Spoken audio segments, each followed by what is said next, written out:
आणखी एक महत्त्वाची बातमी पुण्यामध्ये कोंबड्यांच्या मांसामुळे सीबीएस पसरल्याची चर्चा आहे।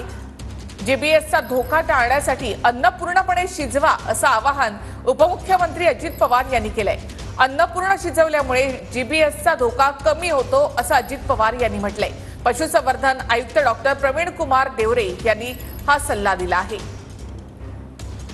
आपल्या इथं खडकवासल्याच्या भागामध्ये जे काही मधल्या काळामध्ये आजार उद्भवला त्यामध्ये आपल्याला वाटलं पाण्यामुळे अमुक आहे तमुक आहे, परंतु तिथं खडकवासल्याच्या एरियात काहींचं म्हणणं कोंबड्यांचं काही मांस खाल्ल्यामुळे ते झालं।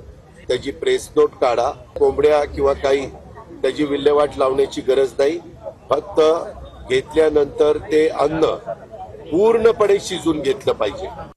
पॅथॉलॉजिकल बॅक्टेरिया जर आपल्याला रॉ स्वरूपात आपल्या पोटात गेले किंवा रॉ स्वरूपात तर त्यांचा संपर्क आला तर ते इन्फेक्ट करू शकतात। म्हणून माझी सर्व पुणेकर आणि जनतेला विनंती आहे की ते जे काही मांस ते खात असतील किंवा भाजीपाला जे घेत असतील तो मिठाच्या पाण्यात भाजीपाला वगैरे स्वच्छ करून घ्यावा, त्याला स्वच्छ धुवून घ्यावा।